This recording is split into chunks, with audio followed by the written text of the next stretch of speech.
All right, that's better. Welcome, Ultrers and Switchy Sisters, to episode 61 of the weekly episodic gaming adjacent livestream podcast show. This is Switch to Ultra on Tuesday for 3 more episodes. We have had a relatively slow news week up until the last couple of days where Sony announced several cast members for the upcoming live-action Zelda movie ahead of a potential Switch 2 Zelda edition leaking out into the wild. Erstwhile, I spent my weekend attending Supernova at the Baltimore Convention Center, and my god, do I have a lot to say about it. But first, the Zelda of it all. I am your co-parent, BHultra. And I am your co-parent, Switchy. Now, Switchy, it's back to just the two of us tonight. Have you heard about any of these Zelda cast announcements? I actually don't think I have, so I'll be the unknowing audience today. Right. I mean, like, that, we could take a look at it, but I will say that I hate to be that person. I never thought I would be the person that would refer to actors, actresses as, like, their role in one thing, because, you know, I imagine people hate being referred to as one thing, but out of the cast, obviously, we knew the younger cast members of Benjamin Evan and Bo Bragson. This was surprising at first. Obviously, we got this announcement, I think last year, or at the very least months and months ago, that they're veering younger with their Zelda and their Link. I imagine in a little bit of it takes forever to make movies nowadays, way longer than it normally did or should, but it could be potentially like a little bit of a Harry Potter, I should not have clicked on that, a Harry Potter situation where you cast them as children and then across several movies across the franchise, they sort of like grow up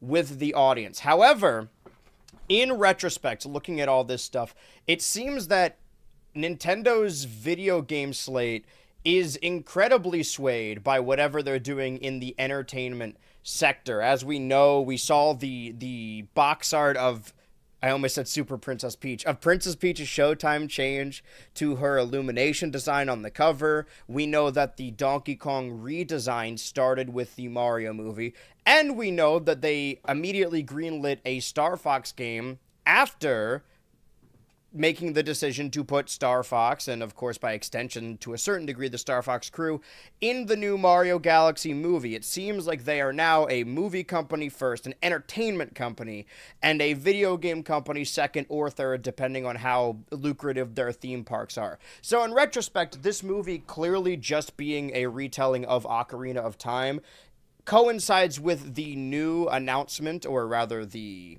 leaked announcement and then proper announcement of the Ocarina of Time remake. I guess we should have seen that coming, given everything else, because we have additional cast members like Uli Laktukefu as Ganondorf, specifically Ganondorf in this movie. I think that's to be expected. I don't think they would off the gate go with Ganon. I think the idea that Ganondorf turns into Ganon, maybe you could do more of them. I don't think they're really planning ahead of time, but I can't imagine, maybe you have a higher expertise than I do. I can't imagine I've listed off an actor yet that you are a fan of or no, or any of these names standing out.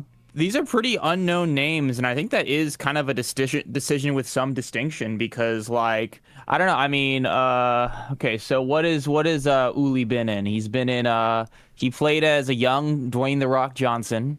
Yeah, he played the Young Rock from Young Rock, which was and I reminds me of the fake TV show Young Larry from Curb Your Enthusiasm. Yeah, everything's young. Like as a wrestling fan, I made myself watch it, and the actors they get to represent other wrestlers is hilarious. They look nothing like that. Rivaled almost by, there's this series called Dark Side of the Ring, and there's been a new season of it coming out actually, and the episodes are on YouTube. And it's one of those Vice Dark Side series where they go into the shady stories of stuff that people like. And it's been very illuminating, and the episodes are very good. But because it's about pro wrestling, you know, in those like true crime or those procedurals where they have like a reenactment of the crime and it's sort of blurry and there's like smoke in the room, they do that with that, but because they're wrestlers, they just have them in their wrestling gear the entire time. So when like Macho Man Randy Savage is having a physical altercation with his wife at the time, he's like in full ring gear and it's hard to take it seriously at all. So yeah, this is a grown-up young Rock, if that means anything. What are they bringing out? Zelda and Link's actors. Oh, let's see. Bro, 22-year-old Disney Plus British. series Renegade Neil. Wow. I don't know what that is. Haunting of Bly Manor. The voice of Pinocchio I in Robert was Zemeckis live-action remake of Pinocchio. okay. I mean that actually, yeah, but it's like, it is interesting because I think Benjamin Evan Ainsworth, like, one, I mean, he's a relatively like not super big name, and he must have been cast probably like 2-3 years ago. I mean, when did this movie even start? When they announced production? I feel like it was after the first Mario movie did super well, yeah, and they immediately so like fast-tracked everything. They're like, he we're might working have on like Zelda straight also. up been like 14 when he was initially kind of signed on. Yeah. So, yeah, I don't know. Like, I think it is worth bringing up how, but compared to this, like the people that they cast for the Mario movie were all much more known names. I mean, you had Charlie Day, you Right. had Chris Pratt, obviously, who voiced Peach. I'm trying to remember. Anya Taylor-Joy. Anya Taylor-Joy, she's in a good amount of stuff, and that's not like to like diss these actors too much because they do have like some TV appearances. Yeah. But like I do think that is a very conscious casting decision to kind of I don't know, bring the role to people that aren't super well known. And I also do think it's interesting because I didn't know this. Well, I knew that the actor for Link is pretty young, but the actress for Zelda is a good bit older. That actually kind of surprised me. I Yeah, assumed they'd both 22 be and around the same 17. age, but It's funny that they point out specifically that Benjamin was starring in season 3 of House of the Dragon, because before we had the cast for this movie, my like fan cast for Zelda was Millie Alcock, and before she was like cast as Supergirl, she was mostly just known for House of the Dragon. And maybe it's like an oversimplification. It's like whenever people try and fan cast something, they get a picture that looks like what they would look like in the movie, where I just see her in like, Game of Thrones era royal garb, and I'm like, oh yeah, that's Zelda, she's got Zelda face. But she is really inspired casting for Supergirl, and I understand why they went with relative unknowns for this, and also like younger people. These are the newer cast members. This one I do know because I was a huge fan of Severance, and by extension Severance season 2 that came out I think last year. But that's all I know her from, right? So it's the same category of saying like, oh yeah, this is. I can't even say her character from Severance. I feel like she's an important character in Severance, and Severance is a show that I really love. I am interested to see what her playing Impa mean. I mean, for one, it means that Impa is in this movie, but she is, like, to your point of the age difference, a good bit younger than Impa is supposed to be in Ocarina specifically, but not as much as like the NES Zelda games where Impa is like a wise, decrepit old woman. Like Impa in Ocarina is younger. So I feel like it might take inspiration from other series, but I never foresaw this being like a Wind Waker adaptation. Like this is most definitely just an Ocarina movie. that's the impression I get. Well, I mean, the only thing that kind of pushes me against it is Zelda's outfit that we've seen of her, like, really isn't that reminiscent of Ocarina. It's a Right. lot more reminiscent of Breath of the Wild.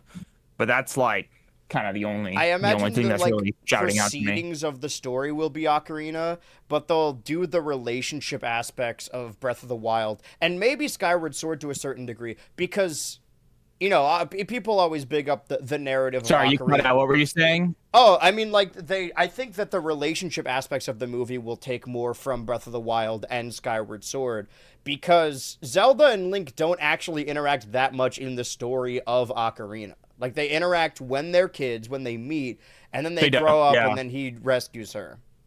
So I imagine it'll be bits and pieces of that so that they can grow up together in a way. Thus, the first picture we saw of them. But on top of this is the first name that I recognized. This immediately, I don't know if he is playing an important character. We don't know. I imagine they announced it along with the cast, one because it's a big name and one because of the circumstances of the year. But the big shock is that Sam Neill is actually in this live-action Legend of Zelda movie, and he passed only a couple months ago, maybe even a month ago, and this will officially be his final role on the big screen. but we do Oh, not I know didn't know that. what. Well, I think I remember hearing Sam Neill had passed away. Hmm. Um, Interesting. And this article says like probably the King of Hyrule, but I don't know. I don't know what character he could serve. Perhaps just like I think he's going to be the Happy Mask salesman. I'm locking that in. He's going to have all the masks, and they're going to tease the next movie. And then we have additional Yvonne Strahovski. I think this is Handmaid's Tale, Mass Effect 2, and Chuck. Okay, so it's a little bit of a video game in there as well. I want to look at this. Linda Peckham is in the Zelda movie. Kingdom of the Planet of the Apes. I did see that. I don't remember her in it. I saw this image, though, and immediately thought it was also House of the Dragon. So we have, at the very least, I believe, 7 cast members in this movie. We have our Link, we have our Zelda.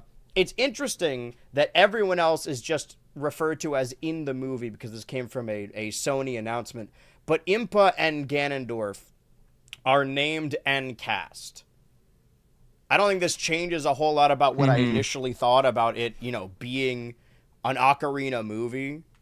We could jump over to this as well because the Twitch chat is asking, this might affect both of you. YouTube is changing their monetization. Something y'all might want to look into. Did you hear about this at all? I think too big for it. Like my friend was asking me about it. He was saying that the minimum watch hours is 8,000. Yeah, and not for us to not for me to gas us up too much. Like 8,000 hasn't been an issue for me since like before the Total Drama Iceberg video came out. I was actually looking at my stats to kind of get an idea. Like I got like 5,000, 6,000 hours of watch time in 2020, the year before the Iceberg video came out, and like within days of the Iceberg video coming out, like I had already reached what I needed for the year. So like for us personally, it's not gonna affect us. But for channels that say like sub 5,000 to kind. And that's the other thing. Like for channels like sub that 5,000, like that, they're the ones that might get fucked, to be honest. Yeah, well, that's the other thing too, is that it's 8,000, I believe, watch hours is what it's referring to. So it's not even like, even if you can't, I guess it's different if you make short form content. It seems for the most part that this change is going to affect short form content specifically. But if you make a video, you don't even need to get 8,000 views. If you make a video and it gets over 8,000 or it gets around 8,000, but it's over an hour. I've seen a lot of people dooming about this, and I don't, not to be on my ivory tower, but this doesn't really affect us. It seems for the most part that it's a change dedicated towards people who predominantly make YouTube shorts, which is strange on YouTube's part, on their behalf, because I imagine they've been trying to cut down on the AI slop purge, but this is just going to do the opposite, right? The idea is that to meet the threshold for monetization, if you make short form content, is to pump out as much stuff as possible across a period of time. And maybe that's what they want, right? Because they launched YouTube Shorts to be a direct competitor to TikTok, and TikTok has taken a number of punches over the last couple of years, and there are people who predominantly only use YouTube Shorts. One is their short form content aggregate, but also just as their form of entertainment as a whole. It's just gonna mostly affect YouTube Shorts, and like I think I like using YouTube Shorts for clipping, for promoting. I don't think I would ever pivot, and I never say never.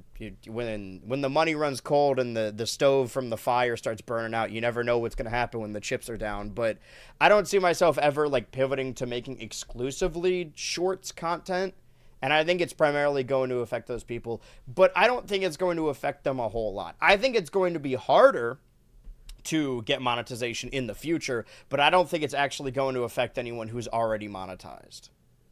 Yeah, and this is kind of a harsh way of putting it, but I'll be totally honest. Like, I think 8,000 is going to be the new minimum, but like even if you are getting 8,000 watch hours a year, like that's still far below the amount of money that you'd be needing to like kind of break in as a YouTuber for it to be like really actionable and something you could work with. Like, so like to get monetization in the first place, like I I'm trying. The best way of putting it is like there aren't going to be a lot of like serious, already kind of entrenched YouTubers who are affected by this. I think it can be a bit of a like kind of hit to morale, because if you are a smaller channel and it's, I mean, on some, you're not making too much, but let's say you made a few $100s over the last year, like that still means something to you. Yeah. Like I think channels at that level will definitely can definitely feel the hit, but like channels at that level like don't have YouTube as their livelihood. Yeah. So I don't know. It's a weird issue. I think the main reason they're doing it is because of like AI shit, like a lot of like content farm channels. So I guess and on some level I feel like I should be positive towards it, but I don't know. It just seems like not enough for what we're dealing with. In the nicest way possible, that you shouldn't plan. I'm trying to choose my words very carefully. You should not plan to make money and live off of YouTube and make it your job until you're already making enough money for that. Like and that doesn't mean, and I'm not saying this to say like, oh man, if you don't want the very top, why even make videos? I'm actually saying the opposite. You should start making YouTube videos because you want to make YouTube videos.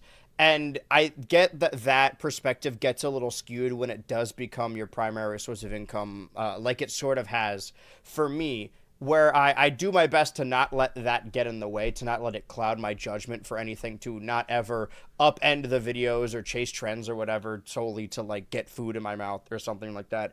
There is this rising sentiment of treating YouTube and Twitch specifically as like a get rich grind set thing. And you see it a lot with like gimmicks like Streamer University, where everyone's talking about statistics and like how to get numbers up and how to get money from it. And that's all well and good. It is a It's job good path. ass content for the guy who's making Streamer University. Right. I don't know. It's fun to clip farm, and it's a fun gimmick, as a fake reality show. But treating it as like, oh, I'm an up and coming streamer. What are the secrets of like getting popular? And I understand that, right? When you're a streamer, when you're a YouTuber, you put a lot of work into something, so you want people to see it. But one, I think trying to play the algorithm is a losing game.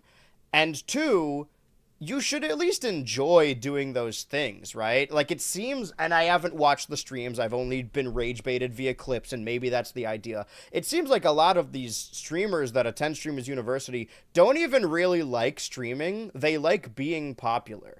And I think that that's a rough contention, that you can make a job out of YouTube. You can have a livelihood out of YouTube. I'm doing my best to make that happen. But you should actually enjoy making YouTube videos. You shouldn't do it because you're like, oh man, I gotta... Work is work. We romanticize this idea. That's where the saying comes from, that like, oh, if you love your work, you never work a day in your life. That's like capitalistic propaganda. But I have never felt that like crushing weight of like, oh man, I have to make a video now. I haven't yet. Maybe I will in a couple years, but I've liked every video I've made, and I've enjoyed working on all of them. And I think once you get to the point where it just becomes a job, I'm not saying quit, but that shouldn't be the reason you do it. You should make YouTube videos because you want to make YouTube videos. And if you start getting paid to make YouTube videos, I heard about this and I was like, oh, we should cover this.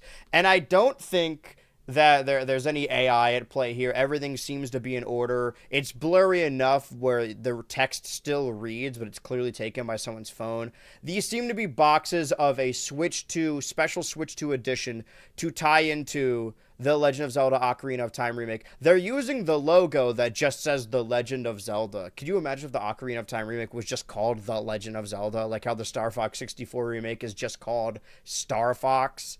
So we're seeing that. We're seeing the 40th anniversary logo. And these pictures are likely substantiated by their own existence. We see the Joy-Cons, we see the dock. I imagine this is going to coincide with the release of Ocarina, and I imagine that will be later within the year. Maybe they want to avoid Grand Theft Auto in November and push it off to December, but maybe they would do earlier than that. We still don't have a release date for it. However, I've seen these pictures being shared around, and I have tried to source these pictures specifically, but all the articles I could find source Centro Leaks. And I have talked about this before on this show. Centro Leaks doesn't leak anything. They're a verified Twitter account who grabs leaks from around the internet and then posts them to the verified Twitter account to rake in ad revenue for these. And I've like scrolled through the comments, and even on Reddit, they're just crediting Centro Leaks. I don't think that Centro took these pictures, so I have no clue who did take these pictures because nobody does their fucking research and everyone just credits Centro Leaks. Centro Leaks is a hub. They've never leaked anything in their life. So yeah, this is what we're seeing here. What do you think, Switchy? What's the substantiability, is that even a word, of this Switch 2 Edition version of Zelda? It seems to not be bundled in with the game, so... Oh, wow. It might just look like that. I don't feel like I'm good enough to really kind of suss out if this is AI. Yeah. It's not like those like Spider-Man behind the scenes videos. Have you seen those? Those are stupid. No. Okay, it's just like these like fake behind the scenes of Spider-Man Brand New Day, and it's like the stupidest shit ever. Right. See, AI ruins everything because I really miss the era of No Way. Was it No Way Home? Was the fucking Tobey Maguire and Andrew Garfield Hey one? Peter, yeah, dude, literally, I'm the fucking like Spider-Man. fingers as people in the audience. Yeah, and they like have tempered, polite applause. I fucking love that clip, dude. Oh man. But we'll get into that as well. These are games that we do not have the release dates for. However, it seems that the main story throughout 2026, the largest release, the real make or break situation, we have seen video game culture change. The way that video games are instead used as more of a spectator hobby for people to watch other people play. And we talked about this on a previous pod as well, that as video games and video game consoles get more expensive, they seem to only be affordable and marketed to people who are paid to play video games and thus will stream said video games. And on this show, we've been going back through a playlist of every Nintendo Direct because it's a little bit nostalgic, and I love reacting to Nintendo Directs. That's another example of, like, you know, it's not for the monetization. I just genuinely love watching them. Sorry, I like marketing sometimes. And that has to boil over at some point because we have seen PlayStation and Xbox and the Summer Games Fest follow suit to be digital-only events. However, they have always been on Twitch and YouTube. As of late, it has been announced that an extended look into Grand Theft Auto 6, a game that we have seen zero gameplay for, premieres on August 27th on Netflix exclusively. Go on Netflix for your fucking Nintendo Directs, dude. It's like, I don't know, man. On some level, look. What does that mean? You know, the worst thing is that, like, this is probably gonna get some attention. Like, Grand Theft Auto is the only, I mean, as of right now, Grand Theft Auto is like the only game franchise that can like do this stupid shit. It's like, okay, I mean, okay, so like one thing is premiering, you know, your game demo, your demo or whatever on streaming services, or not on YouTube or whatever, but like this streaming service thing is just ridiculous to me. It's like, do you need a Netflix subscription for this to even see it? I mean, probably, right? It's premiering exclusive. So the verbiage of premiering exclusively on Netflix, does that mean that it's going to be live on Netflix first and then pasted elsewhere? Because this is sort of untapped territory here that I'm unaware of how they're going to proceed with this. We have a countdown, so, you know, we got, I guess in 3 episodes we can talk about it, or maybe we can't talk about it, because either this is going to premiere on Netflix first and then they will post it elsewhere, or when people try to re-upload this extended look, it might get legit copyright claimed and copyright blocked even by Netflix, even though it's a fucking video game trailer. That was my thing. Well, even Nintendo trailers had that same thing. Like, there have been times I've gotten like claims over like using footage from, like, I don't know, Smash Bros reveals and shit. Yeah. So I've never had that. Interesting. That I like. This is big for Netflix, but I mean, GTA 6 is already breaking records with what it's selling. It's going to sell regardless. But this can't help, right? People who don't have Netflix don't get the extended look. I imagine we'll get more details on it as the weeks proceed, but it seems like the day, August 27th, is going to show an extended look. What's the over-under on them showing any gameplay? Do you think that's possible? Yeah, right. I think they're gonna show gameplay. It's coming out this year. I mean, I think now would be the time to finally show it off.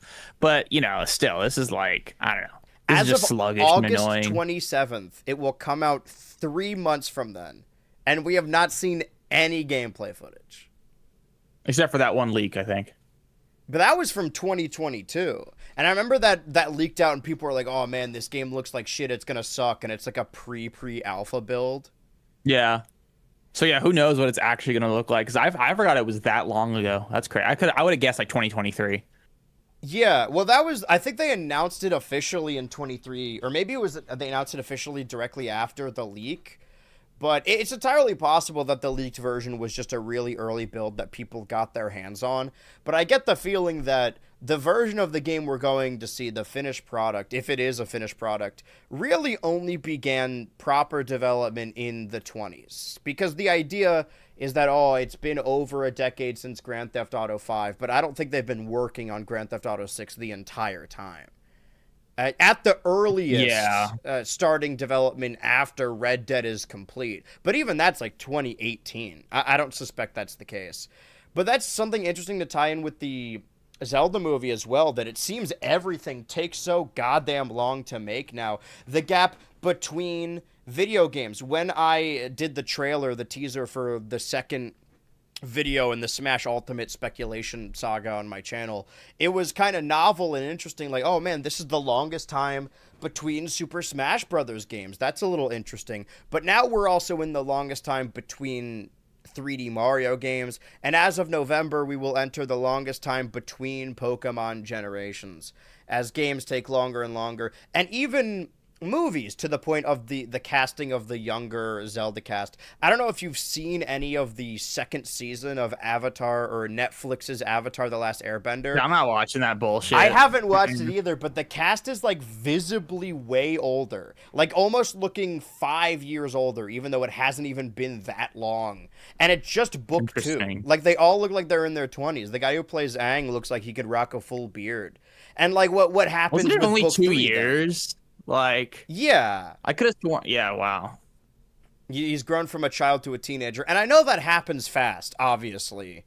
But you could even hear it with Zach Taylor. Zach, what was his name again? Zach Eisen. What's his? There's a name in the middle between. Yeah, the original voice. You could tell, like, even when he was cast as Aang in the original run, like in season 3, he had already noticeably aged. Yeah, and I'm it's actually interesting. It with the Chowder as well. The same Chowder too. I remember when I was a kid. Listen, I had like the finale pulled up, and then I watched like the first or one of the first episodes. Like it's jarring how much older Chowder's voice is. But he was like 10, or no, maybe not that old. He was like between 8 and 10 when season 1 came by. By season 3, he was like 12, 13. I mean, those are big years. Yeah. It's no wonder why they hire women to voice young boys so often. Mm-hmm. I think that there's different philosophies with it. I think in Avatar it works where Aang grows older, like it doesn't bother me really. Actual time passes in it, as opposed to something that's less linear like Chowder. Although I do like the casting in that. Well, they do the Gumball thing where they recast. There's really like Gumball. 3 rules of thought. You could either recast them, and I've been watching the new Adventure Time reboot in the BHultra Patreon Discord server, and there's been a handful of people that were like, yeah, I understand why they did it, but I really wish they didn't recast Finn. But Jeremy Shada is like late 20s. Like, I don't think he can sound like early season Finn. I don't think that's genuinely possible. Mm-hmm. As far as proper announcements goes, that's all we have really is the Zelda cast, the announcement of the gameplay of Grand Theft Auto 6, and a potential controller leak. We just checked out Central Leaks a little bit ago. It seems like there is official announcement that the directors of Pokemon Winds and Waves are the directors of the Sword and Shield DLC and the Scarlet and Violet DLC.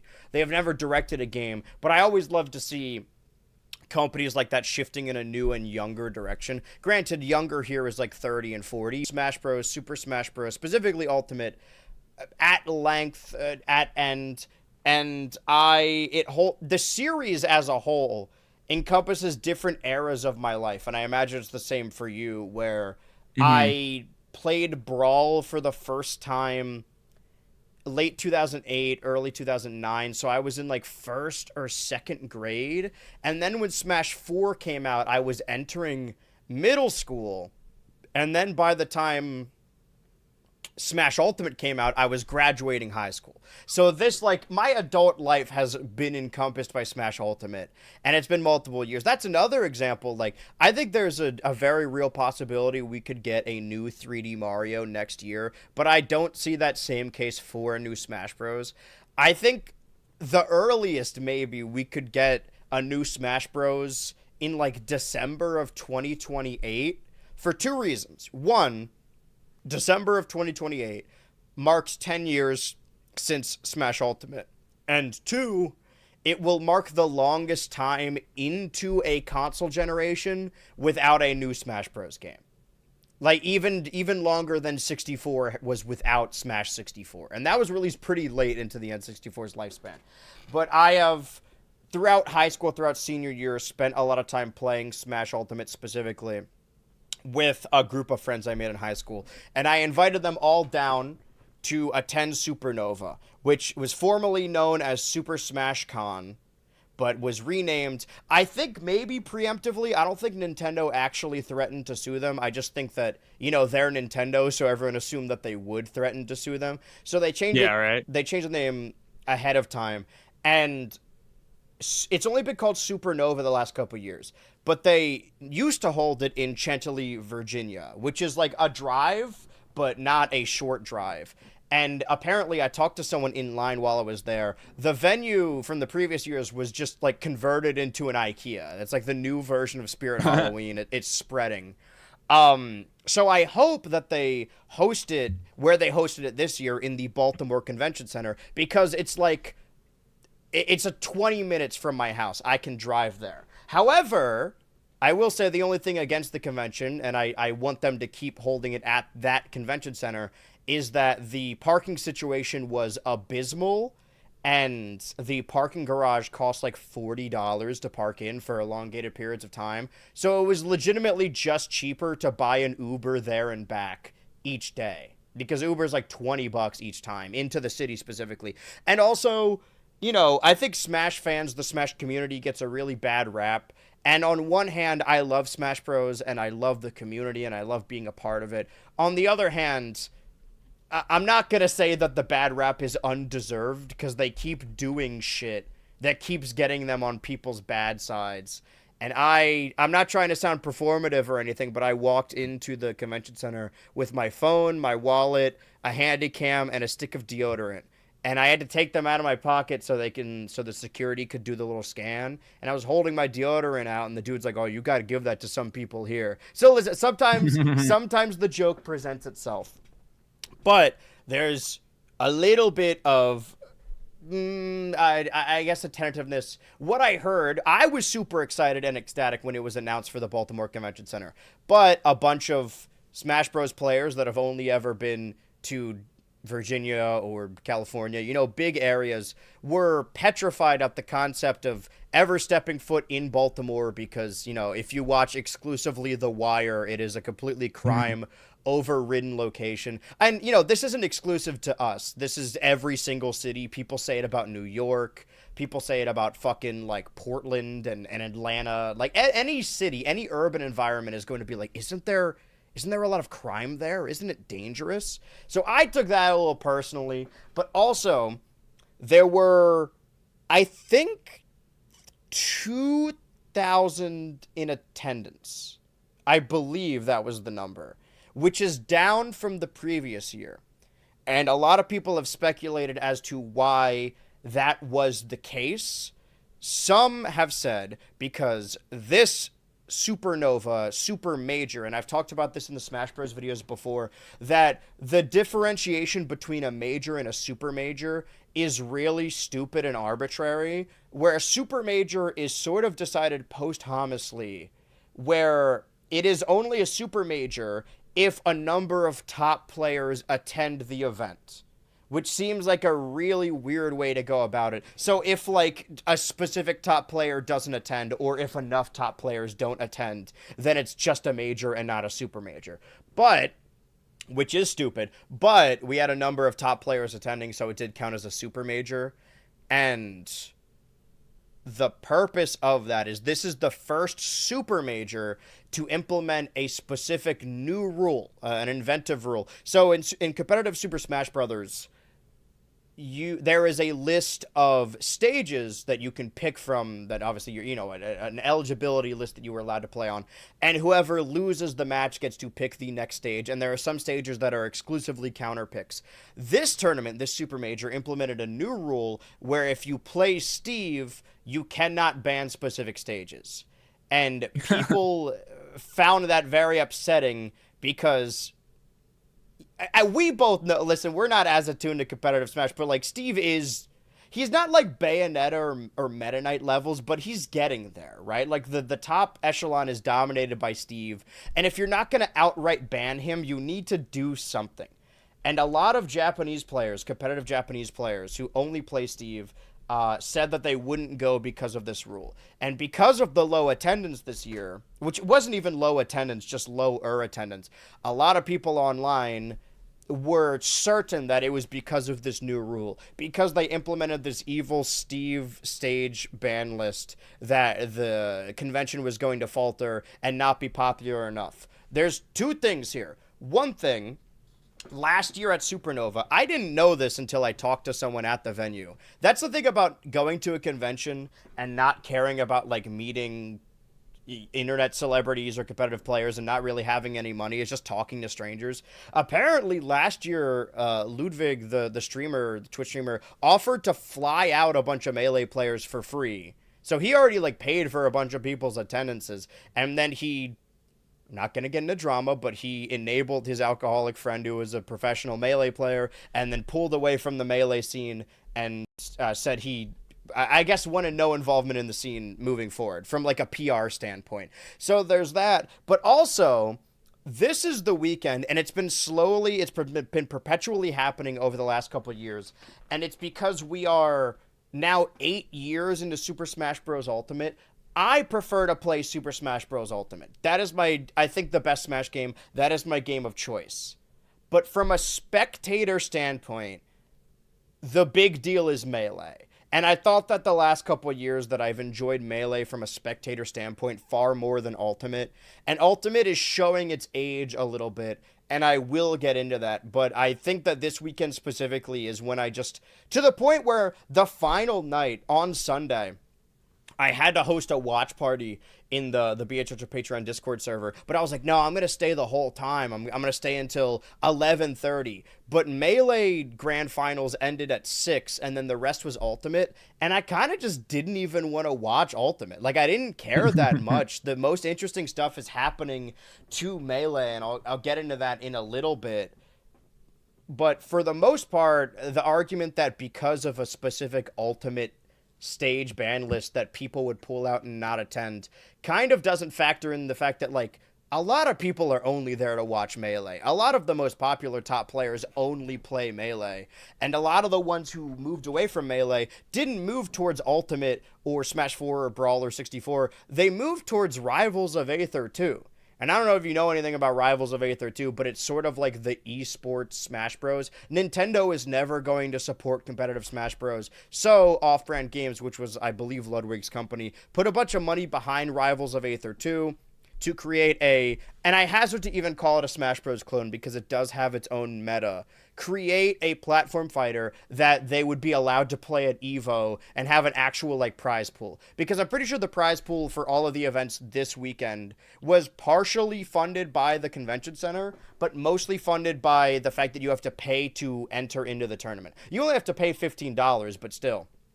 It is billed as a convention, and a tournament. I will say, in comparison to other conventions I've been to, it really is more of a tournament. Like, you're there as a spectator sport. There was an artist alley and a marketplace where you can buy stuff in the middle, but for the most part, it was if you're playing competitively. The only thing I didn't love, and I guess that's just a part of the culture, is that there were a ton of setups for you to play competitively within the tournament, but you were barred from playing, like, competitive players can play friendlies if there's an open spot, but you're barred from just playing the game. There was a free play area for Ultimate only, but it was like maybe 3 folding tables long. There were like 20 monitors on it, and you had to bring your own GameCube controller, and we got to it maybe one time throughout the weekend. I went with my buddy Chris, who I had played Ultimate with since it came out. So that's the only downside of that. But the first day was really interesting, just like getting into that open area. And, you know, I'm not one to like freak out over top players or like freak out over internet people, but I was walking with my buddy Chris, and he says like, oh, look, that's HBox over there. And then I turned to see HBox, and then he rested someone with Jigglypuff in real time. And I was like, whoa, this is like a story you would like make up to post online. I generated art. The logo on the Lays said like Lats or something. It was all jumbled.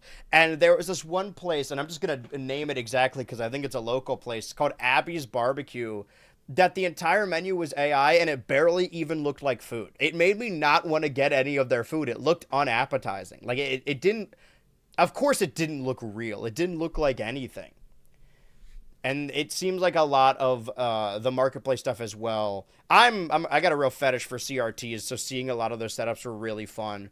You can kind of build your own controller there. You can buy the shells. You can solder specific wires. And that would be a fun little hobby to do, but also a very expensive one. But the event on the first day was a Super Smash Bros. 64 combo contest. This game is played competitively. The idea, the concept of Supernova is that each individual game has its own tournament, has its own dedicated scene. And that's why, and I think we've talked about it on the show as well, I'm a lot more partial to a new Smash game being entirely different, because if for example, like a new Smash game changes Ganondorf entirely, but you really like Ganondorf's Warlock Punch, you could still play Ultimate, and people will still play Ultimate. There was a fucking Smash 4 tournament at this thing. So the idea with the combo contest is not that it's a competitive tournament, but instead there are 5 judges. And there's, I believe there were 4 people competing in the combo contest. Ahead of the combo contest, they needed to warm up a little bit, so they grabbed random people from the crowd to do 1v1s in Smash 64. And this dude, I'll never forget it, he said his name was Joey Cyclone, and he said he was from Wisconsin. He was repping Wisconsin. And he, like, threw his hat. They gave him, like, if you win the match, they give you a special chef hat, and he just tossed it into the audience. And then this one, I believe, Japanese player walked up, and he was the final match, but instead of picking a second person, they brought out HBox to fight him, and he was already on stage, the player from the audience, with a trophy, and HBox just approached him and said, I want that trophy. It was awesome to be there for it. But the combo contest itself, I'm going to see if I can find the specific person. This one was really hyped too. The obvious conceit is whoever pulls off the sickest combo. This person broke the rules a little bit, but they let him do it, that he had a combo plan for every Pokeball Pokemon as long as it wasn't Goldeen or Chansey. So he did multiple, and you can slow down the game within the menu, and did like the Donkey Kong Punch for a lot of them.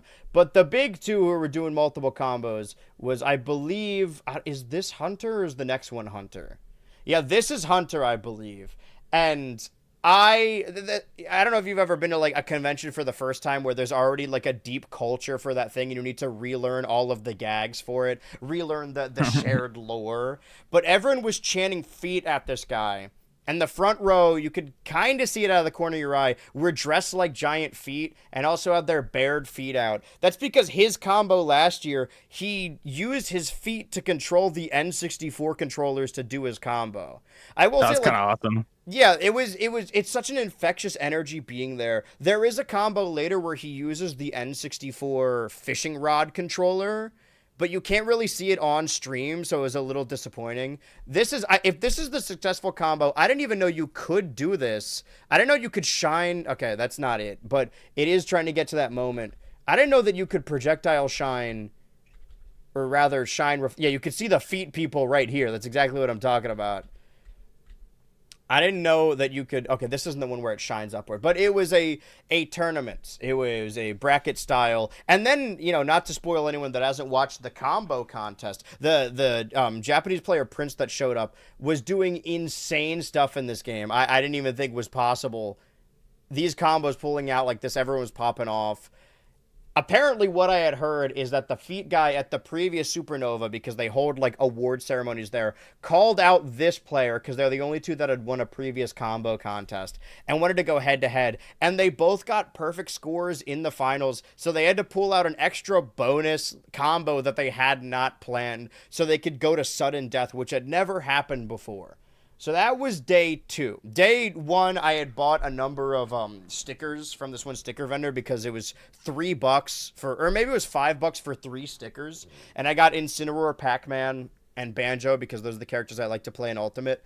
And we learned by that day that you can't really play anything unless you have a GameCube controller. So I got my black GameCube controller from home and then put the Incineroar sticker onto it.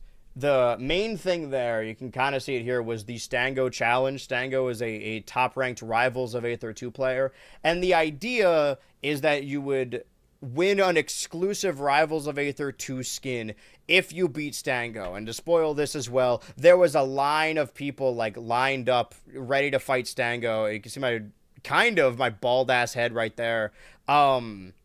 And there's just me and Chris talking about Rivals 2. And it took until the very end for anyone to finally beat Stango, like legitimate buzzer beater. And it's all just like spectator standpoint. I didn't have a whole lot of fun playing games or buying stuff, but just being there and having all the screens surrounding it like that. I couldn't find footage of it. I imagine he'll wait for it, but they did a Coney competition as well. And I heard that it was sponsored by McDonald's, but I wasn't aware of how sponsored by McDonald's it was. That if you could get a star in Mario 64, that you would get a free voucher for like 6 McNuggets. And if you did it with the fishing rod controller, you would get like 18 McNuggets. But the way that the main area is set up is that it's 3 screens and then like a sea of chairs leading up to it. And that day you could just look back and forth. They had Brawl on one screen, like Ultimate on the other, Melee on the other.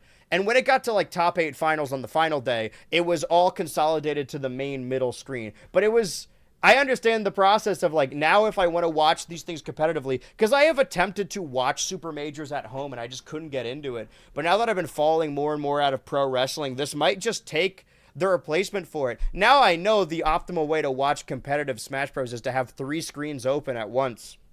This also happened. I don't know if you heard about it.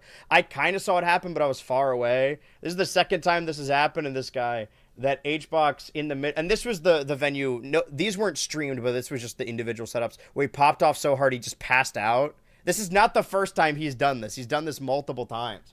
The fact that he almost dragged a CRT down with it. It's like really scary, but everyone seemed to be joking and like jovial about it. And HBox was like excited about it. And later when he showed up in Melee top 8, because he was on camera, he did like a fake feint for a second to like fake everybody out. There was also that eventual stream area. They switched into a concert zone, but I really have no desire to like see a concert there. But I believe it was the 3rd day was when finals of Brawl and Smash 4 and stuff were happening. It was also Melee doubles. And this is the story I was most tapped into this. I don't know if you know anything about competitive Super Smash Bros. Melee. I've been learning a lot over the last couple years. But I imagine you know that the meta is dominated by Fox players, right? Like that's the meme with Melee. In COVID times during lockdown, because obviously nobody could play in person, a lot of fan-made efforts were created, like Slippy, which is built off of the Dolphin emulator, for people to play competitive Melee online. But because of that, people have gotten real experimental. And back in the day of like 2010s Melee, there was a Smash Bros. Documentary about Super Smash Bros. Melee that got a ton of people into the division. And, people who got into the game through that are referred to as doc kids, like kids that got into the game through that documentary. Because a lot of people in the Smash scene, as they get younger and younger, were born after the release of Melee. Like, I got in right before there, a couple months difference. But because a lot of these younger players are becoming more experimental, because they're able to play online, if you want to try a low tier character and you go physically in person, you like get one match against someone, and if you lose, you're just out of the tournament, right? Like you have to lose 2 or 3 times, but you can't get a lot of reps in. Whereas online, there's a lot more capability there. However, we have seen Axe's Pikachu and Amsa's Yoshi win super majors and majors, but there are some experimental characters, Junebug has been using Donkey Kong in this fucking game, that haven't won a super major yet. For the most part, super majors are still dominated by Sheik, Marth, and Fox, to a certain degree Jigglypuff, just because of one specific player. But this guy in the bottom left, Rat Monster, who's I think legitimately a kid, has... there's not an exact schedule when it comes to super majors, but right before this, like I think a week or so before this, there was a major referred to as Get On My Level, GOML, which happened in, I think, Canada a week before this, where Rat Monster made it to the finals with Luigi. The finals of that game were between a Peach and a Luigi. A Luigi has never won a super major. I don't believe the Luigi has ever won a major. So seeing this and seeing them, in their gear, and seeing his partner playing Dr. Mario, which is also a character nobody fucking plays. To spoil the doubles, at the end of this, it was, if this is the final match, this is a replay, Rat Monster and Sebas that won, beating 2 Foxes with a Dr. Mario and a Luigi. And the roof fucking came off the place. It was insane. And Rat Monster is a top-ranked player who almost won the previous Super Major. So the big story of this weekend was whether or not he can actually pull it off. And I selfishly wanted it to happen at Supernova so I could say that I was there. This one happened around that time I wanted it that... This is like a level of dedication. He didn't win, but the idea of wearing a full fursuit while being on the stage and playing competitive Rivals of Aether, because, and I don't mean this as a deplorative at all, right? Obviously, I love all my furry friends. But, like, Rivals of Aether is the furry Smash Bros. That's the gimmick with it, is that all of the characters are different animals that all have a different elemental type. And a lot of the fan-made characters fit that adjacent to Smash Bros, but isn't catered to in Smash Bros. But yeah, he didn't win. I just thought this matchup was really interesting, because how do you even see through that? I guess they're kind of have the mesh eyes, but there's no way this is, like, practical. I thought at first that he had the paws on his hands. It's probably really hard. Yeah. I mean, I'm trying to think, if he's sitting for far enough, like, he probably shouldn't have an issue seeing the whole screen, but that is one thing that obviously goes, you have no peripheral vision in those. Yeah.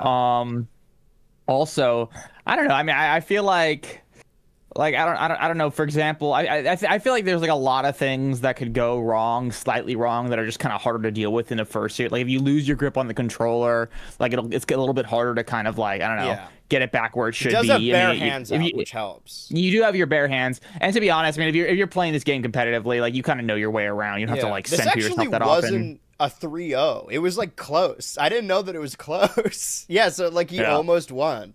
That's insane. And also, if it's like really hot, I mean, I feel like that would just kind of also just sort of drag on you a little bit. This might just be like an inside thing specifically for me, but I had to talk about it because Smash 4 finals were happening at the same time. People still play Smash 4 competitively. And, even if you know very little about Smash 4, the meta is dominated by Bayonetta. And the final 4 of Smash 4 was a Villager, a Ness, and 2 Bayonettas. And the winner of this match would determine who goes on to the finals to fight that Ness. And I really like Jules. I'm a fan of her. I follow her on social media. But I was secretly rooting for Javier because I don't even remember who the YouTuber was, but before Smash Ultimate came out, there was someone who would, like, cover leaks. Maybe it was Billy Bo, I don't remember, would cover Smash leaks, like bogus Smash Ultimate Smash leaks all the time. And the background footage would, every single video, be Villager and Ness fighting. So the idea that Smash 4 finals could end with Villager and Ness fighting meant a lot to exclusively me. But I think in the end that a Bayonetta didn't end up winning this. And I think that's what's interesting about Melee as well, is that it's not the only Smash game to never get a patch, but it's the most played Smash game to never get an update. The meta of a game that develops after the game has been out and there's going to be no more content updates. I understand the purpose of updating a game like Ultimate to make it more balanced. Ultimate is the most balanced Smash Bros. Game. I still don't think Steve is as bad as Bayonetta or Meta Knight. But I do think it's sort of like a biosphere, is that the term? Where you have like a jar and put a bunch of grass and bugs in it, just see how it develops. Ecosystem, maybe? Yeah, an ecosystem. That's what Melee is to me. Watching the game develop, a game that has never received an update in nearly 25 years. And seeing that same thing here in Smash 4, where they were actually able to beat the Bayonettas, is a really compelling story. And on top of that, this was the end of the night, of I believe the second night. This guy on the left, B-Bats, another complaint I heard about this tournament is obviously they were hosting like 5 or 6 tournaments at the same time. They did have Rivals of Aether 1 there, but it was carted off into a corner, and I saw a screenshot of finals, and there were like 10 people in the crowd. So I think Rivals 1, I understand why they're doing it. You know, it's good to have a Smash competitor, but Rivals 2 is just... People say better Rivals 1, but Rivals 1 has the workshop, and although they announced that Rivals 2 would be backwards compatible with that same workshop, but I haven't been able to get it to work. I have to download, like, the Epic Games launcher or some shit. I don't know. But this match, B-Bats disqualified himself from Melee so that he could play Rivals because they weren't allowing him to play the same games at the same time, obviously. And I believe Cake Assault was a previous winner. I remember that name from when I watched Rivals 2 at Evo, and it's a 42-minute set where B-Bats like rises the ranks and slowly wins back. And by this point, it was late into the night, and I wanted to get home because we had to get up early the next day. So I was like, okay, Cake Assault, they've reset the bracket. Because when you come on the loser's side, if you lose once, you're out. But when you come into the tournament on the winner's side, you have to lose twice. The bracket resets once you lose. So I was pulling for Cake Assault just so it could be over quickly. But then by the very end, B-Bats just kept winning and winning and winning. And even I fucking believed it. People were jumping out of their chairs. And then for the first time, I believe, in his career, I think of this as the final moment where it happened, where B-Bats got that win, that like people jumped out, their friends were running up to the stage to console him. I don't know if you can see it here, but like HBox also ran. HBox is filming with his phone right now, and I'm like somewhere really short in the back, and it fucking got me. It won me over. I also popped off for it. That was that B-Bats end. And then we have the final day. That was both Ultimate and Melee finals. I will say, normally these sets, like if I want to cut over to a set here, oh, that's not it, but I do want to talk about that. Normally these sets, this one is aggravated, but normally they're like in the teens or in the 20s or whatever. I don't know if you heard about this, but this Peanut and Phantom match lasted for over 30 minutes. And I'm not going to show you the entire thing, but the rule set for Smash Ultimate and for Smash games competitively is they use a stock limit. Brawl and Melee and 64 have a 4 stock limit where each character has 4 stocks, whereas Smash 4 and Ultimate have a 3 stock limit. I thought Smash 4 was 2. Is that changed? Oh, Smash 4 is 2. You're right. That's my mistake. Yeah. Okay. I forgot about that because it's so hard to fucking kill characters in that. But you can kind of see it here. I might just bump this up to, let's do like 3 times speed. They also have a timer, and if the timer goes, they don't do sudden death. Whoever has the least amount of damage and the most amount of stocks just gets that win. And this specific Phantom Steve player was doing this the entire time, building a wall using Steve and just mining over there, and the Mega Man could simply not get in. And even this, as I'm speeding up the process, is too slow to witness what I witnessed in real time. People were fucking booing every time Mega Man landed a hit. There was like a huge pop. I was watching Melee at the time, and I was like, what's going on over there? And then I fixed my gaze over to this match, and this is on 3 times speed, and you're still seeing the timer go. Not a single stock has been taken on this match. Can I speed this up even further? Can I bump it up to 4? Let's bump it up to 4. The video is struggling to keep up with itself, and the timer is still going. Not a single stock has been lost.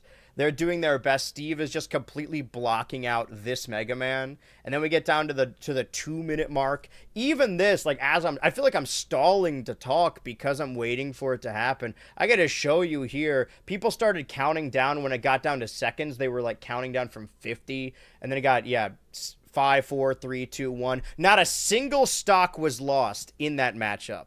And then the exact same thing happens again in the next matchup, where the time elapses again, the entire 7 minutes, 14 minutes in a row, and finally, at the very end, the Steve takes a stock, which evens out the odds. And there were a lot of, like, heroes' journeys that I witnessed in real time at this event. Seeing Peanut, this fucking Mega Man, finally beat this Steve, you would have thought that, like, the war had ended. Like, people were... It was...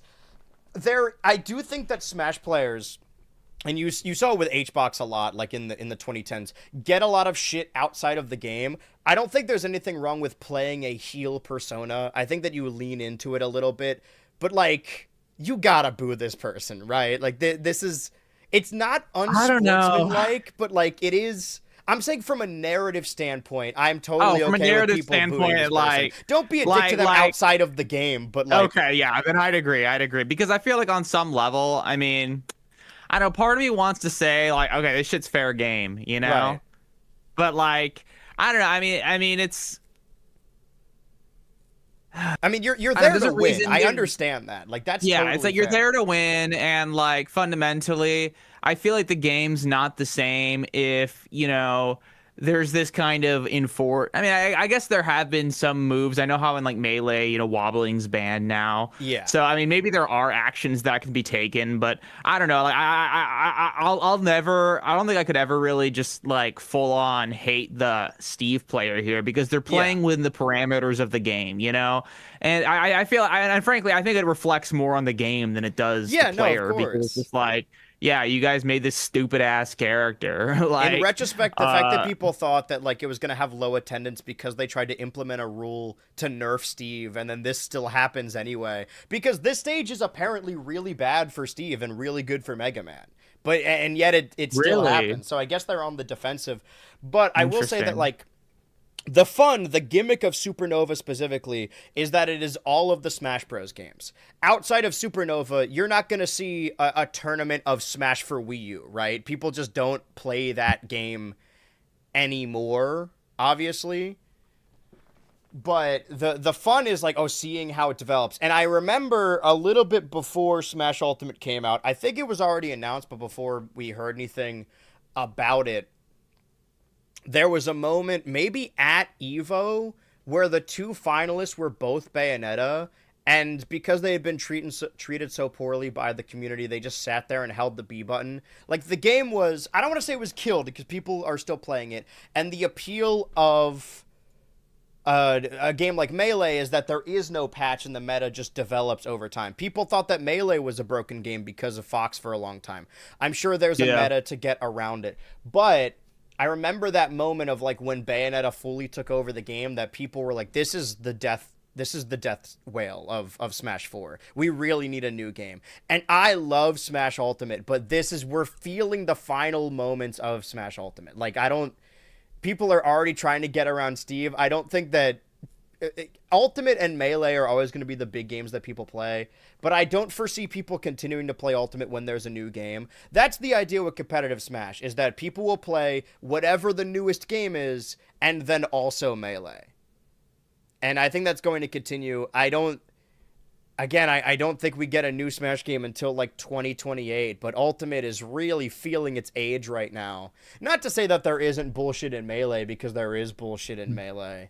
And we could see that as well. However, before they set up Melee was scheduled for like, I don't know, like 2 p.m. or whatever. And then they did this basketball finals where they had like an actual local basketball player show up and host this event where it was a free throw contest. I don't even know if the people competing in the free throw contest were like there for Smash and just also wanted to play basketball. But it was It was weird. Everyone felt really weird about it because not that we're like held captive, but they delayed the Melee tournament so they could do more of this. And I think it just like delayed the entire event. I get why they're trying to do different things and dip their toes into it, but it's just strange. It just really struck me as odd to do this entire thing. I was like, people were cheering politely. I obviously wanted Katie to win in a male dominated sport, and she did, but it was a weird vibe. And then we get to Melee itself, and the entire time I was pulling for Rat Monster, which is the blue Luigi player. Like I said, the kid who plays Luigi, because he came in second place in the previous Super Major, and it's not a matter of if, but a matter of when he finally wins a Super Major with this character. But the interesting thing about that is that, the counters are the regular characters that you normally see, and the appeal of Luigi is that it's a character you don't normally see. But Aklo went with Fox multiple times to try and beat this Luigi over and over again, and it was evened out a little bit, but at the end, Aklo switched to his alternate, which was a Link, and you never see Link in top play like this. It was like a huge moment. I don't know if this is the matchup specifically, maybe it's the next one, if it will load, but there was, you could see everyone that they're a lot closer because during the Rat Monster match, and this is losers final, so whoever wins this goes on to the finals. There are people sat around him. I don't know if they were just like fans of Rat Monster or Rat Monster's friends, but there was this one guy that had like a fake Bible and was wearing a poncho, and after every single stock Rat Monster would take, he would stand up and do a sermon and say, "Can I get an amen?" And then everyone would chant amen. Like it was a palpable feeling. That's I'm like so weak to stupid shit like that. Yeah, like there were people I was sitting by that were like so harumphing the whole time, but like, they're kids, like it's fun. I could, but I also like understand. I feel like I could understand like being the curmudgeon in that situation. Sure. Where it's, you know what I mean? It's like if I went to too many like tournaments where that happened, I get like bitter about it too. Right, but like going to the convention you go to in Atlanta, how often do you go to that? Has this been a regular thing? Every year since 2023. So yeah. Damn. So that one, like, surely you've picked up on, like, bits that start there, and it sort of has its own culture. It's what's fun about going to specific conventions is they sort of build up bits and, like, infamous stories that become a part of the lore. And yeah. I think that this is going to be a part of it. But I was already pulling for Rat Monster, as was, like, everyone in my area, but it would, like, everyone else that wasn't Rat Monster was the biggest villain in the tournament, to the point where, not to spoil anyone that hasn't watched Supernova, but this is the matchup where Rat Monster loses and comes firmly in third place. But the finals were between Zayn and Cody Schwab, and those have each won 2 super majors this year. They're outside of legends like HBox that like still play the game, they are provably the top ranked Melee players. That is like your John Cena, Randy Orton, your fucking Goku, Vegeta. Like you could not pick 2 people to be in the finals that would be more perfect. And there was another image that was shared around at the start of this final day where somebody arrived in the VIP area, because you can only be in the VIP area if you're still in the tournament. So each day the VIP area like thinned out more and more, and people were complaining about it, but I think that's really funny that it's just for top players at the tail end. But somebody showed up, I think it was Axe that showed up. He's like, okay, I'm getting here early so I can practice. And he got there super early, and Zayn and Cody were already playing Melee together. Like, they were just training each other the whole time, and the finals did get down to them, but the loss of Rat Monster was hard to watch, and it kind of knocked the wind out of my sails and the sails of the tournament for a long time. You could see it happen. But he had a crazy run, and this is my thing of keeping up more with Melee, is now it's going to be easier for me to watch the streams because, like, now I have something I want to see. Now I can watch in real time. I want to be able to say that I saw the tournament when Rat Monster finally fucking won. And maybe I'll update this show regularly, but that's where that ended. And I think that you could just see people chanting for him as they move in a little bit. It's a lot brighter than I imagined it or remembered it being. And then the Smash Ultimate Finals. This wasn't really a super interesting match. Like I said, like, I kind of just wanted to leave during Smash Ultimate. I didn't care as much. I like Tweak, and Spargo is mainly a Rivals player I remember from EVO, but this one kind of, Spargo won. However, Earlier, I said that B-Bats DQ'd himself from Melee so that he could play Rivals 2. There was a matchup early on in the weekend that Spargo was late for, and I don't know how the TO system works, but if you're late enough to a match and you don't like show up to the setup, they'll just DQ you and you'll be out of the tournament. And Spargo was almost DQ'd on like day one until somebody tweeted out like, "Hey Spargo, they're DQing you," and then he replied like, "Oh shit, I gotta go." And he won the entire Ultimate tournament. If that person didn't tweet that out, then Spargo would not have won this whole thing. So yeah, it was a really fun weekend. I hope they hold it at the Baltimore Convention Center every year, and I hope there's more stuff. But I'm gonna be following Melee a lot closer. That is really all I have to say about Supernova. So what we could do now is get into well, I guess we do them in a specific order. Is there anything more you'd like to cover before we hop into our character move set re-up that we've been doing week by week? My computer's really fighting me. Let's do the re-up. Let's do the re-up. Oh God, I'm trying to close all these tabs now. You have a go on a tangent about something. I'm trying to fight my computer right now. Okay. Well, okay. Actually, I'll kind of start moving towards the whole re-up thing because this week's Ness, right? Yes. Okay. This is the perfect. I've just spent like 40 minutes or so talking about my thing, and now I'm not gonna leave you, but I'm gonna ostensibly give the floor to you for the Ness moveset. I'm a lot more, I think, passionate about Earthbound than you are. I don't even know if you've played the game. Have you? No, I'm a complete LARPer. But okay, so we have. For those of you who don't know, months and months ago, we cut down the Smash roster to the bare Essential 40s, and then ever since that moment, we have been going week by week through the Smash roster and changing their moveset as we see fit that they might do in the next game. I could tell you right now that I, one, don't know enough about Earthbound, but two, on top of something like Yoshi, I think that this is kind of the perfect moveset. I could be wrong. That's the thing. Like that's what I'm a little bit, frankly, I would say like kind of conflicted about, because I think I love playing Ness. Ness is, I think, a really cool character with a lot of cool tools. Really, the only criticism I see a lot, is that he, a lot of his moves aren't really taken from what he can do in Earthbound, the game. Right. So, for example, Ness doesn't use PK Fire in Earthbound. Mm-hmm. Well, he just doesn't. He doesn't use PK Thunder either, and I'm pretty sure he doesn't even use PSI Magnet. He does use PK Flash, or as like Ness says in the voice in the game, PK Pulse or whatever. Pizza Crust or whatever. Mm-hmm. And because a lot of the just to my understanding, Ness is like the healer of the group, right? Kinda, I would say. He just doesn't have elemental magic, because in the game, you have basically 3 PSI users. You have Ness, Paula, and Pooh. Mm-hmm. Ness and Paula both have, Paula and Pooh both have access to PK Freeze and PK Thunder. I'm pretty sure Pooh doesn't have PK Fire, though I could be wrong. It's been a minute since I last checked, and frankly, like, I don't know, that doesn't usually factor in too much. Mm-hmm. But I think each character usually gets like 3 offensive PSI abilities, I'm pretty sure. Right. And so that's where like PK Freeze, Lucas has PK Freeze. But actually he doesn't have it in the game either. Mm-hmm.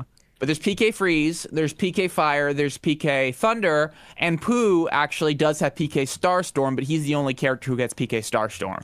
I'm pretty sure Paula's attacks are PK Fire, PK Thunder, and PK Freeze. And that's why each attack in Ultimate, they changed the final smashes so that it features Kumatora and Boney and Paula and Pooh, because they're the characters who actually can do it.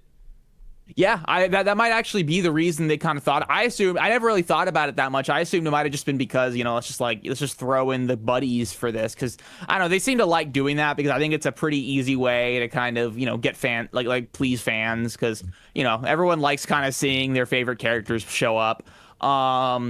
But because of that, I think they always had to take certain liberties with Ness, and I see a lot of fans kind of be unhappy about that because I don't know. I mean, I think on some level, it's not Ness who does PK Fire, it's Paula and Pooh.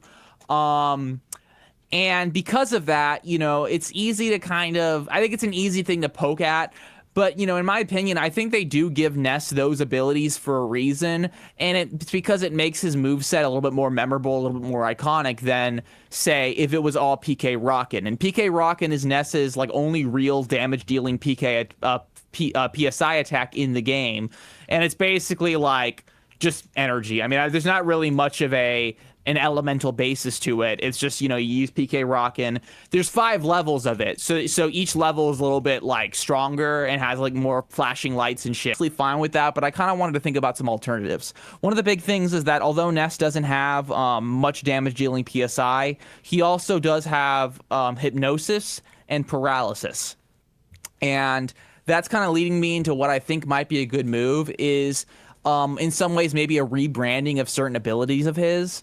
So, for example, instead of PK Fire, it's like Paralysis, and it effectively acts the same way, but instead of, shooting a little firebolt, he shoots a little bit of lightning, and it just kind of stuns the enemy Well, that's for the a few weird seconds. thing about this animation is that, like, it kind of doesn't even read like fire until it hits the ground. Like, it legit just is a lightning bolt when he shoots it Yeah, I was out. like thinking that while I was saying that. So I think they could turn PK Fire into like more of a paralysis ability. And I would also say I think PK Flash could be reworked in this game because Ness actually also does get PK Flash in the game, but PK Flash and Earthbound's like kind of one of those weird wild card abilities. I would say in some ways it's kind of analogous to like, I don't know, Metronome in Pokemon. Because what it does is you use it and often it'll make all the enemies like start crying, which is a status effect in the game, or it'll like, I don't know, make them fall asleep or some shit. And sometimes just like one hit kills them. So it does like random shit.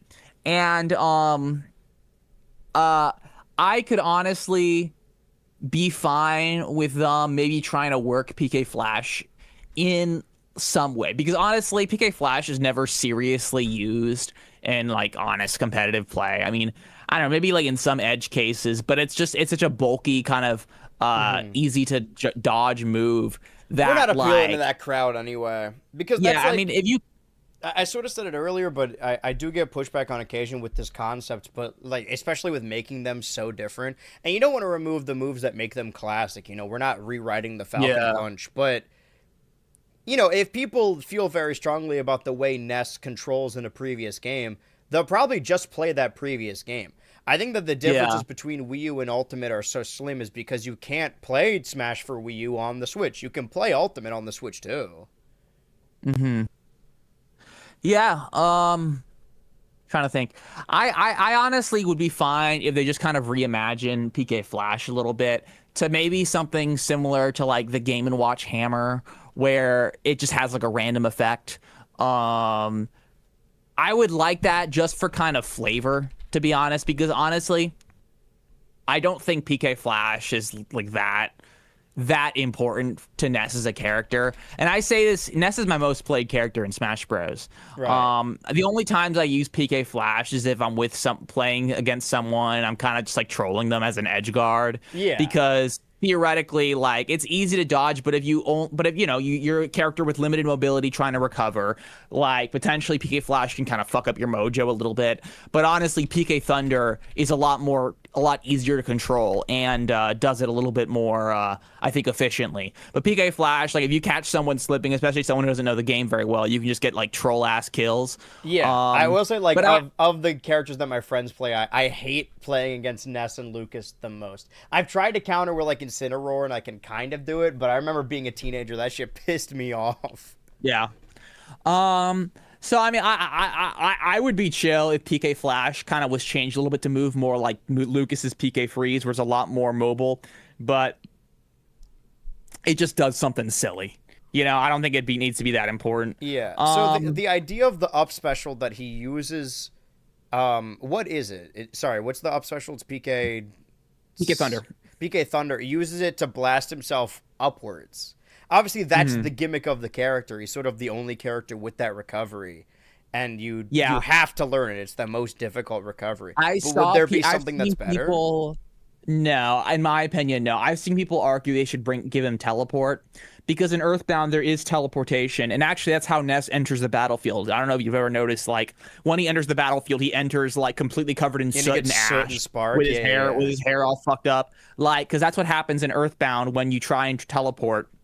And you kind of mess it up because basically in Earthbound, when you teleport, you just and also that's also in the Melee intro. You see Ness kind of run down the street or whatever really fast because basically it's like the idea of teleportation is you just kind of like run down really fast and you just kind of I don't know like break through time and space or whatever. So Right. it's cool. It's kind of like actually I think a good way to think of it. It's similar to like I don't know how time travel's imagined in like Back to the Future where you just have to like go really fast and then you kind of just like do something like that. Oh And wow, an '80s movies reference in Earthbound.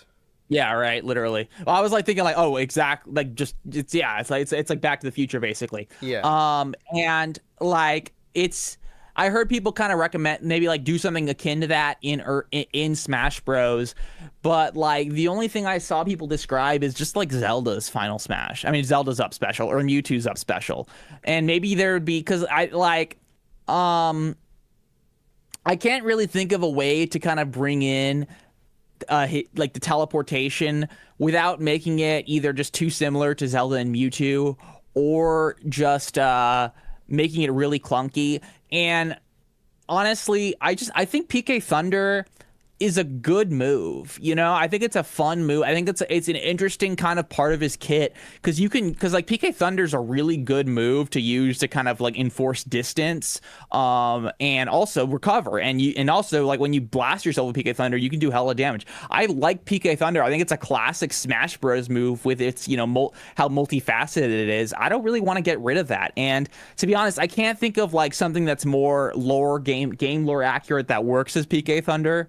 Because the teleport doesn't really go upward, right? He just runs forward. No, it doesn't. It doesn't. Yeah. But I mean, that's not really an issue. Right. I think like it just wouldn't be as mechanically or visually interesting as PK Thunder. And that's why like even though I have the paralysis idea, I don't really think it needs to be there. I really just love Ness's kit.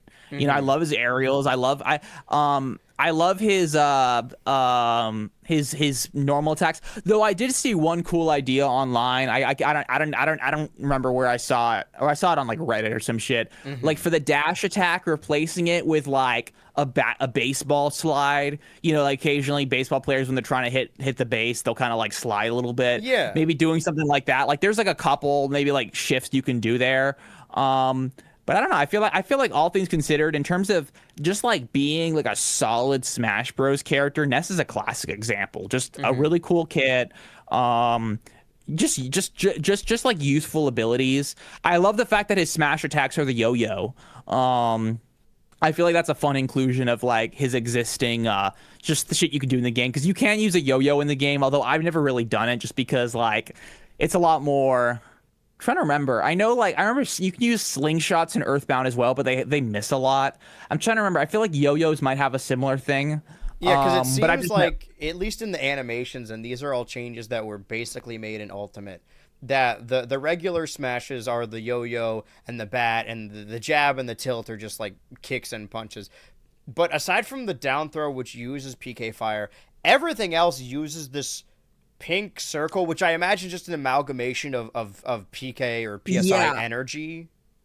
Yeah, and that's actually a thing that I'm glad you brought up, because I almost forgot to bring that up. Like, okay, so I remember a couple years ago, or maybe actually a little more than that, I was playing like Smash Flash or something, one of the versions of it, like some fan game, and what they did is they replaced PK Starstorm with like PSI Rockin' or PK Rockin'.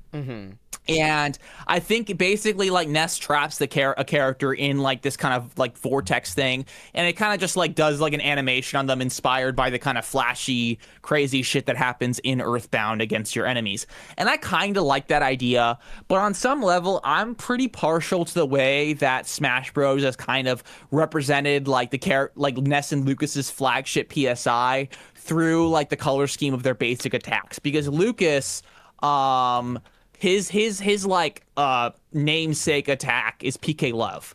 And PK Love like I'm trying to search up the like images from the game just to kind of like I don't know, just Yeah, because a just lot have of like them, more of a visual. what it seems like in Earthbound and the Mother series as a whole is that there are sort of visual interpretations of the attacks, specifically in like the moving background, but they do sort of appear like this, where it's just a flash of light. It's hard to conceptualize or visualize a lot of those attacks because they haven't been visualized before. Yeah. Well, here's a big thing is that like with Lucas specifically, I think they do a pretty good job because although Lucas doesn't have obviously he doesn't have like PK Love as an actual special attack. A lot of his like jabs and kicks and smash attacks, they incorporate this hexagonal kind of yellow and pink kind of shape. And that kind of matches his PK Love in Mother 3. So it's kind of supposed to be like him harnessing his PSI energy or whatever, in that way. And I think like, you know, I don't know if that's a direct, like that was done to directly address like criticisms like Ness had gotten in the past in like, Smash 64 and Melee. If it was, I mean, it's fair enough. If it wasn't, you know, it's still a good move. Like, I think what it does is look up. No, I just wanted to look up PK Rockin' because I imagine where you were going with that is like doing the same thing with Ness, and then I just found this, which is just a Game Banana mod that changes his animations to PK Rockin'. I guess we're not the first people to think of that. That's the big thing. Yeah, no, it's I mean, it's a thing because the thing is and maybe it works a little bit better for his color scheme in game, but it is interesting how in Smash Bros, at least Smash Ultimate, but I think it's pretty much the same situation with the other games. The color scheme is this kind of like pinkish purple, and it looks good, but in the original game, like the colors of PK Rockin' are like this very strong red, yellow, and blue. Yeah. I would prefer, I think if they tried to work that in with the color scheme, I think that's a little bit more reminiscent of the game itself. And honestly, I'd be fine with keeping the final Smash PK Starstorm. Yeah. I used to kind of want to change it when I was a kid.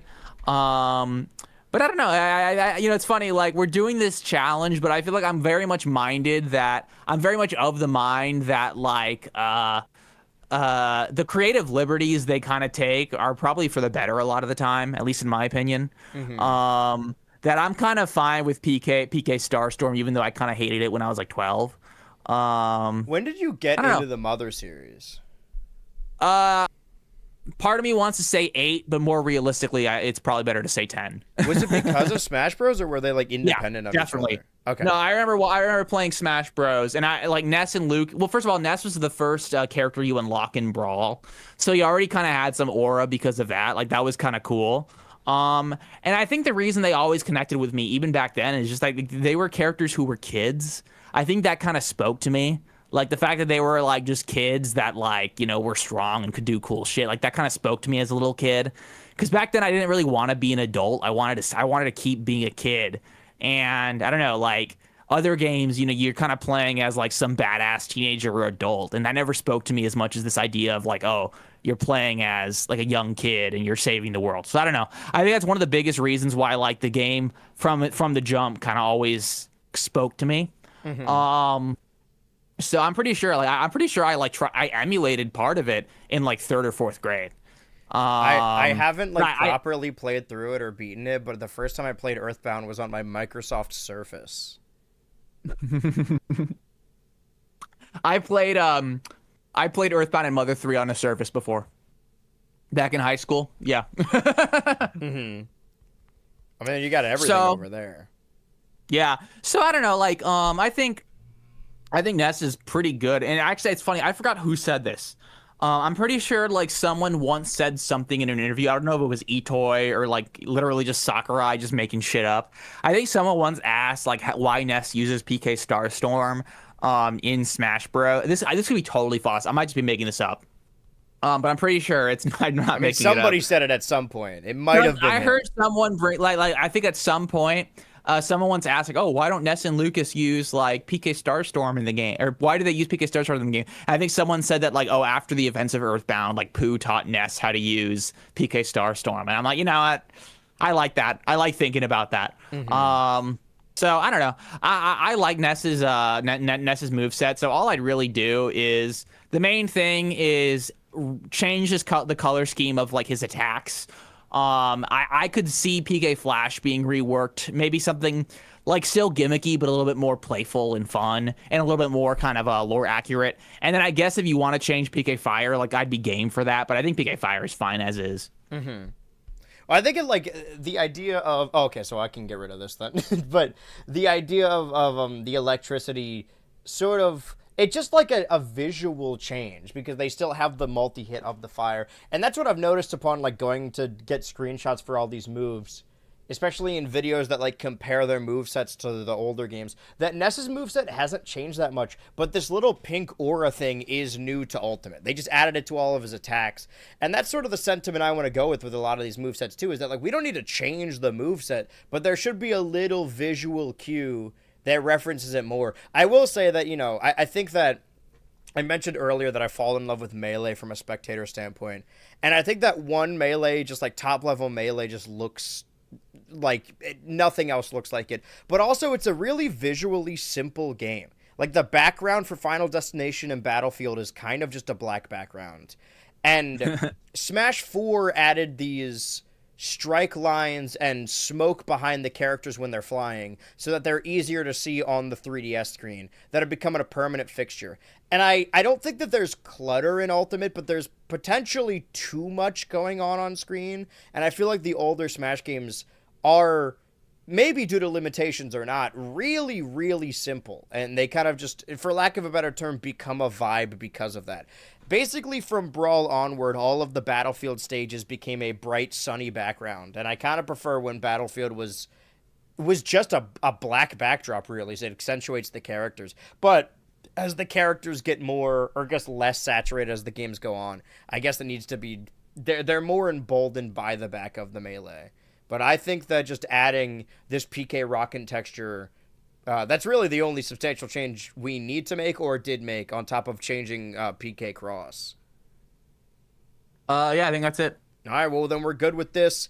That is another character in the bank, another one listed off. That is the 10 characters. We've almost gotten through the original 12, and I gotta say, over the next 2 weeks, I really don't know how or what we would change about either Jigglypuff or Captain Falcon. Maybe you could argue changing Jigglypuff's Final Smash, but we'll leave that for next week. For now, we do have one final segment that we host on weekly episodes of Switch to Ultra that we started earlier this year, I think at the beginning of this year, going through every Nintendo Direct in the order that they aired in a playlist that we found. And for the most part, we've tried to keep it centralized to those 20-minute increments. And that is still the case for this. However, this next one, which is on the playlist, is a 20-minute Direct that is entirely dedicated to the wonderful 101. And there's I guess we could skip it and go on to something else, but I think we got to lock into this. It's a Direct. We got to do it. Keep that up. We'll put it here. We'll start it here. And I promise I'm not just leaving you with this and then running away, but I think this is the perfect opportunity to go to the bathroom. Oh my God, it's Hideki Kamiya. He has me blocked on Twitter. I'm Hideki Kamiya from Platinum Games. Also, Today's Nintendo Direct is dedicated to the wonderful 101. Nah, dude, but it's like a classic like Wii U coded game. I'd like to deliver the details. Did you see that tweet when Gameaverse came out? Is that this is like a spiritually Wii U eShop show? Please watch this It's video. a show for people who wanted Shantae in Smash Bros. Did you hear me, or am I just talking about invasion of Earth will be met by a group of fearless warriors that number just 100 souls. 100 wonderful defenders of our world. Their faces are forever masked. Their tombs are forever unknown. They are the wonderful 101!